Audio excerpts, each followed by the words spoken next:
second vlog. I am so excited because we are picking up where we left off last week with the baby room project. We're in Olive's room right now, her small and fairly undecorated room that is getting a little bit of a facelift.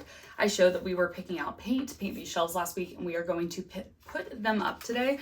We also are going to put up a mirror. I think I'm going to show you what we're working with. First, I need to clean up the dresser. This room has stuff piled all over, but we are going to put these on the wall. I have a mirror that I think we're going to put up, and then we're going to put the books and our little stuffed animals in. I think it's going to be really cute. Okay, here is the mess that you can see we are working with right now, but everything is just pretty plain in here right now, and it is lacking color. We have beige chair, white crib, white walls. We do have some colorful art on the wall. White dresser, this neutral basket, the carpet is ugly brown. Like, we just really need a little bit of color in here, and this wall has just been blank forever. So these are the shelves. They are the IKEA Flysat wall storage, and I don't even think that they make these anymore. I couldn't find them easily on the website, and we painted them this blue. It's Coventry blue. I'll put it in the caption.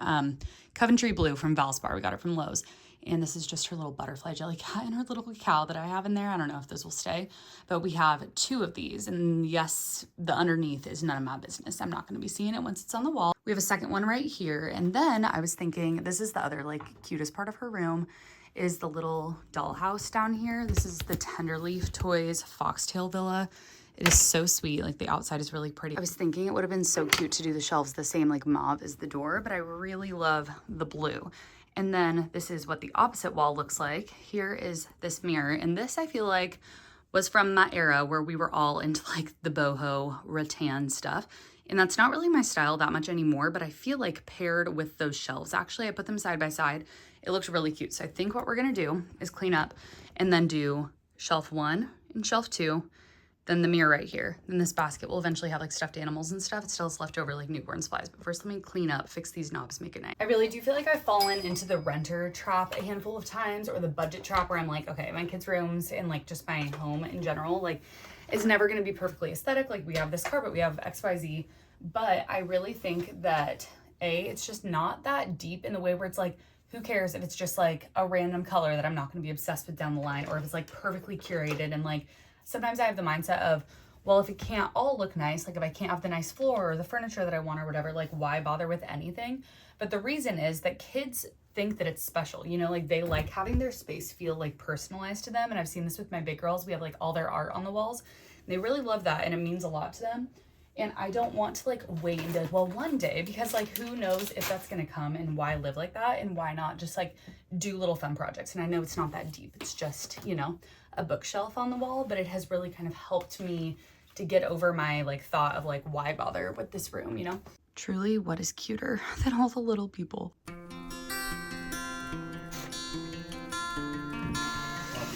Willow.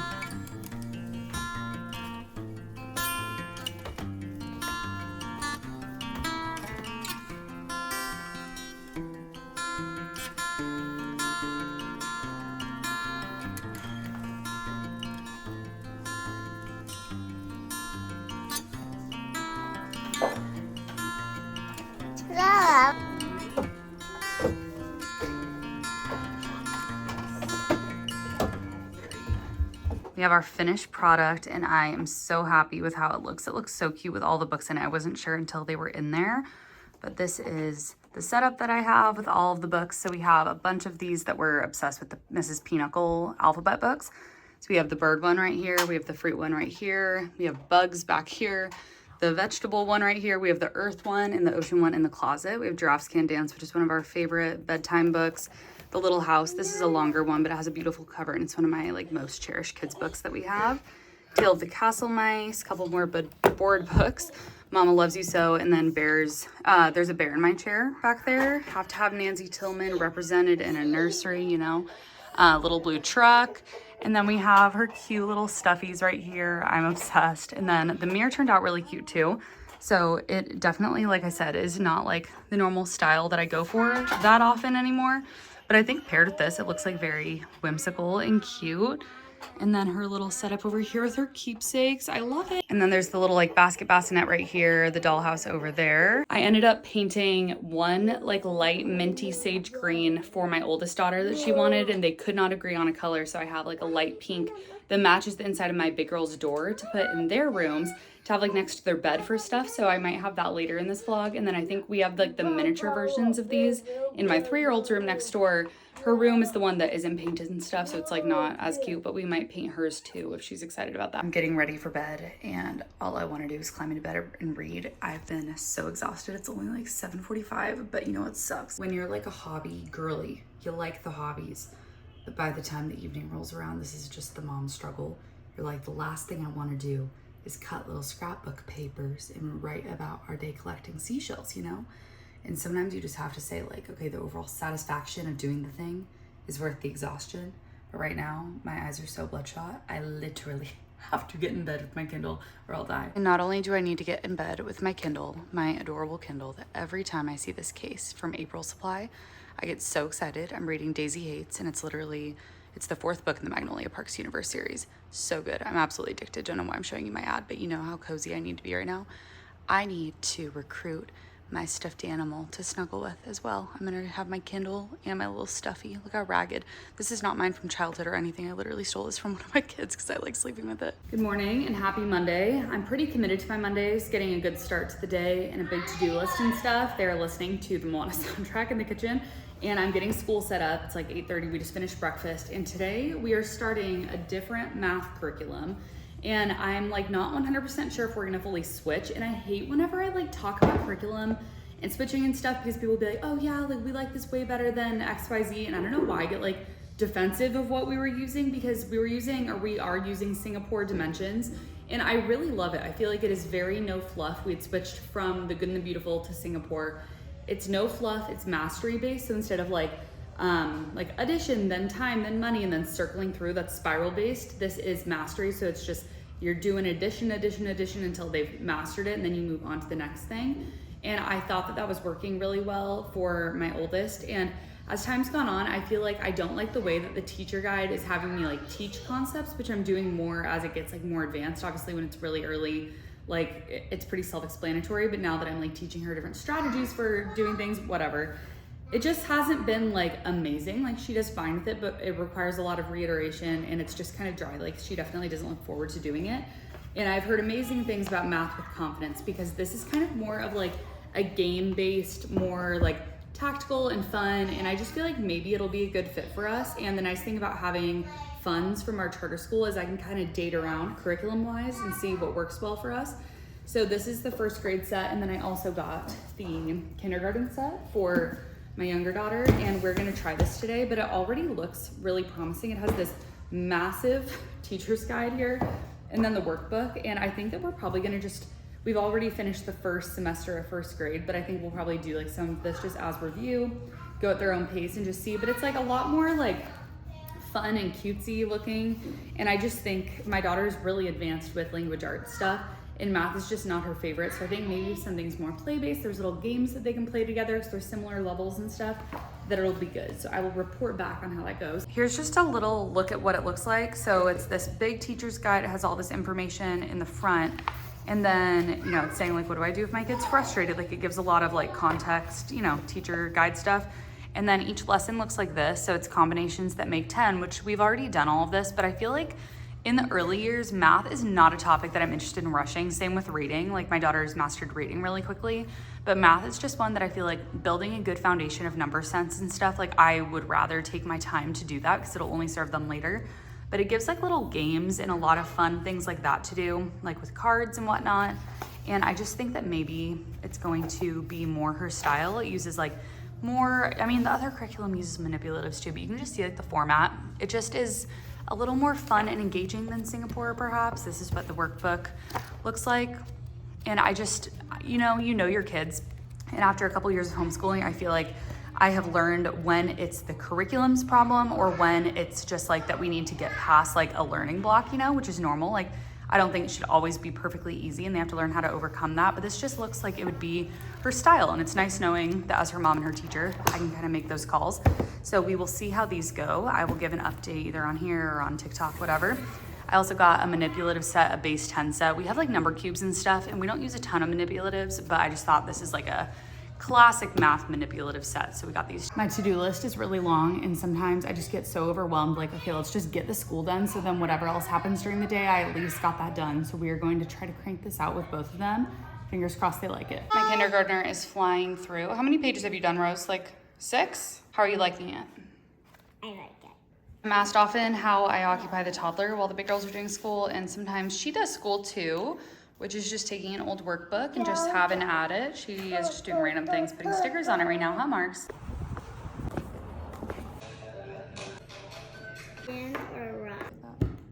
So remember last night how I said that I wanted to journal but did not have the energy? I ended up falling asleep at 8:30, but the baby's asleep. I have some food on the stove, so I'm gonna take a few minutes to journal. My journaling is kind of junk journal-y, scrapbook style, and also like regular journaling about my problems, so I'll show you what I do. I really like cutesy little creative hobbies like this, but one of my big goals for 2025 was to be even more diligent about memory keeping. We do monthly chapbooks. I keep a journal for each of my girls that I've been writing in, and my husband's been writing in since they were like in my belly still. But I don't do it for myself very much, so I thought that this would be a fun way to kind of be like scrapbooky and creative with it, but also document, because I want to have that to look back on when I'm in a different stage of life of what it was like at this time period. I really wanted a photo printer recently, and I decided to get this one instead of like the Sprocket and whatnot. It had really good reviews, and it actually prints ink. It's not like a thermal one, and it's like shiny, nice paper. The ink and the paper cartridge is built in. It's really nice. I like the quality a lot. I'll show you when they come out, but you can do like a collage in the app with like 2 photos on one little sheet, but they're obviously mini prints. So the printer is the Kodak Mini 2 Retro, but it's so perfect to pair with this, or just to print little prints after we've done something for my girls to have or to put in their memory boxes or whatever. Let me show you what it looks like when it's done.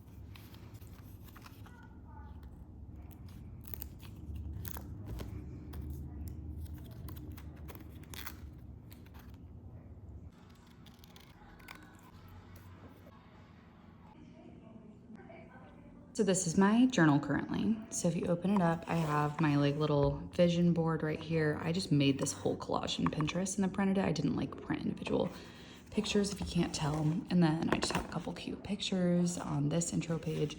This one, my daughter drew a picture of me, which is cute. And then this cute little guy that I printed out, I put there. I'm just planning on kind of filling these pages. I have my New Year's Eve page, and then the page that I just did. I already had this written, and then that's one of our little shells from the beach. So I added these, and then this is the page that I was excited about. So I printed this from Pinterest. It's just like a phone background. And then I printed these photos on my printer. I printed this cute little like shell thing, and I printed this and cut them out. That's my little page for the day. I don't do a page every day. I do like, you know, 1 or 2 a week maybe. It's like a 150-page book that I'm hoping to finish this year. It's for my Magnolia Parks and Daisy Hates little collages. I'm just having a lot of fun doing that. Moment. Is that like a hot one? The engine purred. Friendliest sounds you ever heard. Truck. Turn the page. Yeah. Little blue truck came down the road. Beep, said Blue to a big green toad. I'm reading a book with Olive right now, hence the angle to cover her face.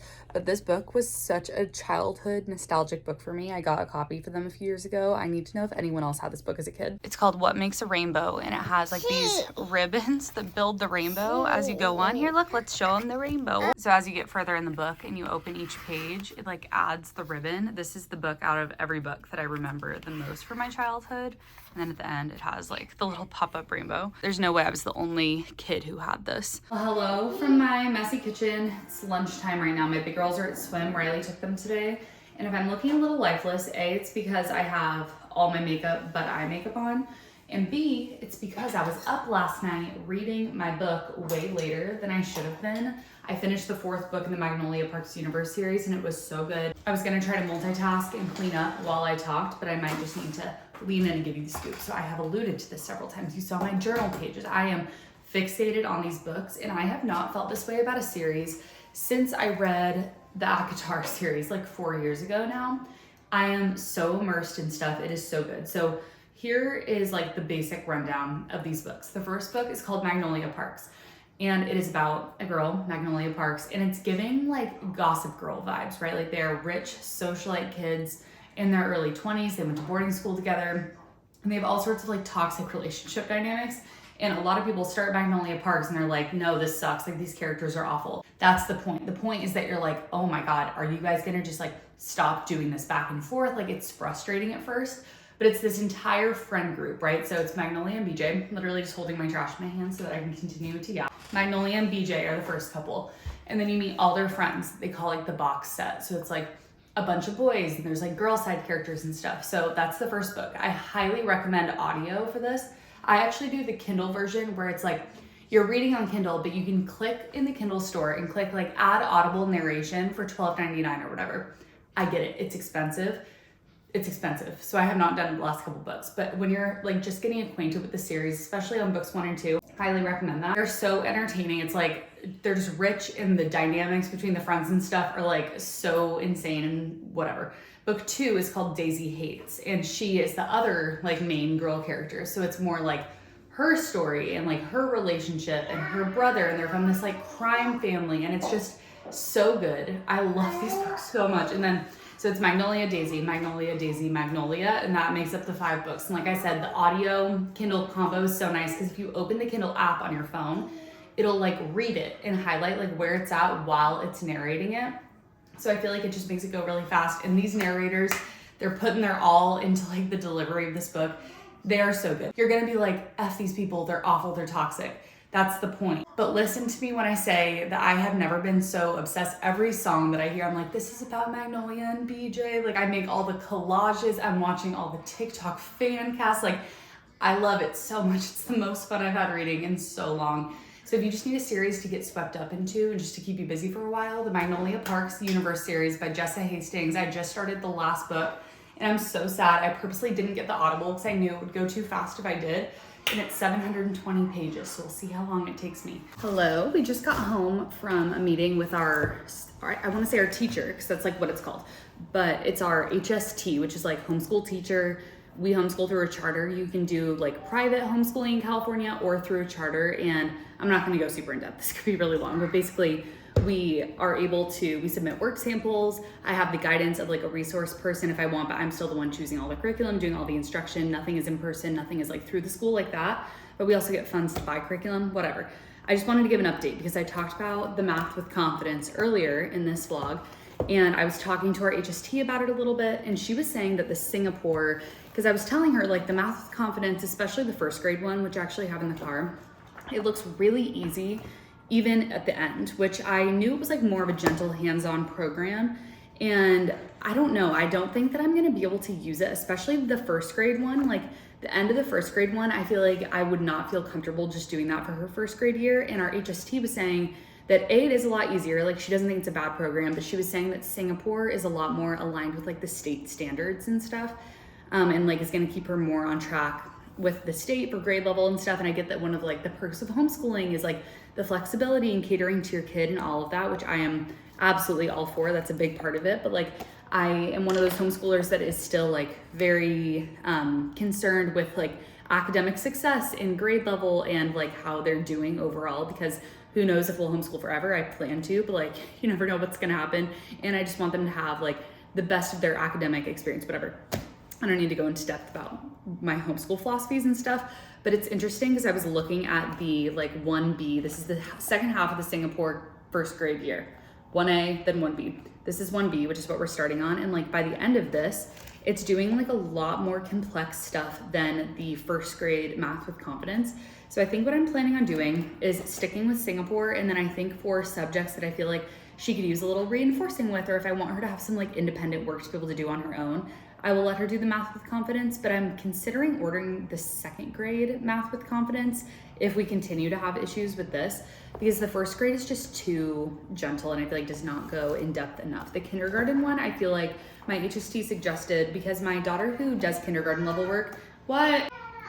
Olive took your apple? It's all gone? Okay. Anyway, she suggested, because my 5-year-old who does kindergarten level work, she's like 2 weeks behind the cutoff for kindergarten. So technically she's JK or TK. People call it junior kindergarten, pre-kindergarten, transitional kindergarten. It's really confusing. She's the year before kindergarten technically. So our HST recommended doing this for this year with her, like really gentle introduction to math. This is the kindergarten Math with Confidence. And then next year doing the Singapore all the way through the year. And I'm already on the Singapore second half of kindergarten with her, the KB.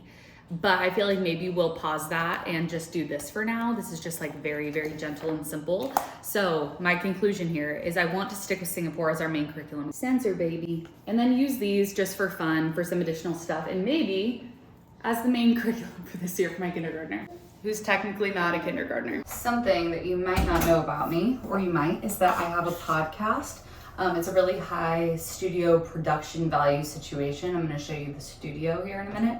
But once a week after the girls go down, I sit down, I record, and I have 20 full-length episodes of it. It's like a private podcast on my Substack for paid subscribers only. It's $5 a month, but we have like hundreds of women chatting, hanging out like in our little community thing there.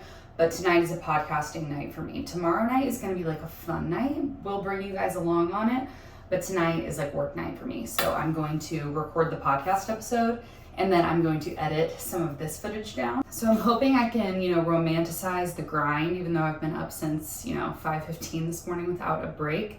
But this is like fun stuff. I just have to like tell myself that I'm so grateful that I get to do stuff like this and make money for my family while being at home with my girls, even though sometimes the balance and like the work-life delineation feels a little bit messy. Like, these are the problems that I'm choosing to have. This is like my dream life situation. And we have an introductions thread going in the Substack right now with like 200 responses with everyone introducing themselves. And it's just really surreal to me that people want to consume long form content from me, that they are even paying to on Substack. It's just really, really special. Okay guys, are you ready to go to the studio with me and see where the real magic happens? Yeah, this is my closet, my laundry pile. This is the podcasting studio. One thing that I always want to advocate for is that if you have interest in creating content or doing a creative project, just do it. There really feels like you have to have like the right equipment, the fancy this, the fancy that. And I can just like testify to you that like you don't. Like if you're sitting literally on the closet floor and I am recording with my iPhone, this whole vlog that you're watching shot on iPhone because I cannot afford to buy like a brand new fancy camera yet. What I record my podcast with, my laptop that I already had, free GarageBand software. Like, it does not have to be fancy, and if you wait for everything to be perfect to like just start and learn and use your voice and stuff, like, you'll never do it. Hello friends, and welcome back to the For the Girls podcast, or if it is your first time, since there actually is a shocking amount of new people here, hello, I'm so happy to have you. I'm really excited about today's topic. I have a lot of energy and I'm ready to go. No way to like completely be done, and I just don't aim for that anymore. I don't think that's a moral failure on my part. We can find the mindset shift and then pair the happy mindset shift with really sustainable systems. Podcast is done. 51 minutes talking about house cleaning today.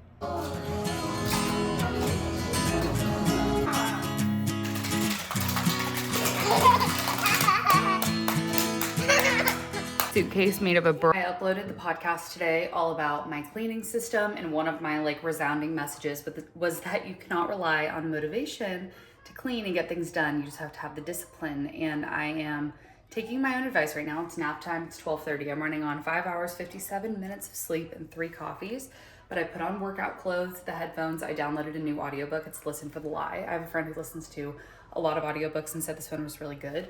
And it is kitchen time. It is such a mess, but we're going to the beach right after this, and I need to just like get it done so that I can know I did it. And I think once I get started, I'll be good. I think I'm gonna pour a little culture pot for myself. But there's just stuff on like every bit of the counters. The cabinets need cleaning. She needs a deep clean, so I'm gonna give it like a solid hour. I'm seriously dead at this scrapbook that my girls made of my husband. Here's the before for reference. Just stuff everywhere, a cat. Just everything needs a clean. The pantry is another day's problem, but the floor, probably everything. This Bagoo bag as our little camera bag and stuff for the beach. I've never used it before, but I got it for Christmas. It's the medium size. And let's see which cameras. Riley was gonna bring 4 cameras. Did you pare down? Pared down by 1. Okay. So first up, is this called the One Touch? Is that what people refer to this as? L35 AF2. Okay, Nikon L35 AF2. This one's good because it has flash. It's like a little point and shoot film camera. We use this one a lot. Is this the one with the black and white in it or regular? Yeah, regular. I did left black and white. And then let's see what else we've gotten here. The Kindle, obviously. We have, oh God, this actually holds way more than you would think. This is Riley's new baby, another film camera. The FA, which conveniently says it on the front. Has an actual lens on it, and we can control focus and everything. Final camera we brought is our only digital out of the entire collection, and it's my Ricoh GR3. And we love this thing. It's tiny. You can see it's like the size of my hand, but it takes the best pictures. We're probably gonna get another digital soon, but how many film cameras are we up to now? 4? This is Riley's little hobby. He shops for them on the Goodwill auction site and just kind of collects them and tinkers with them and researches them. But it's a really great hobby for me because I just get photos taken of me all the time.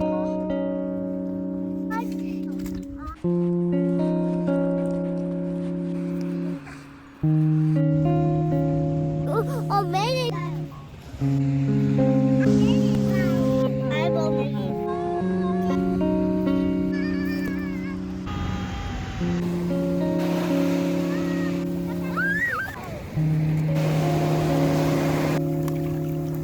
How you doing?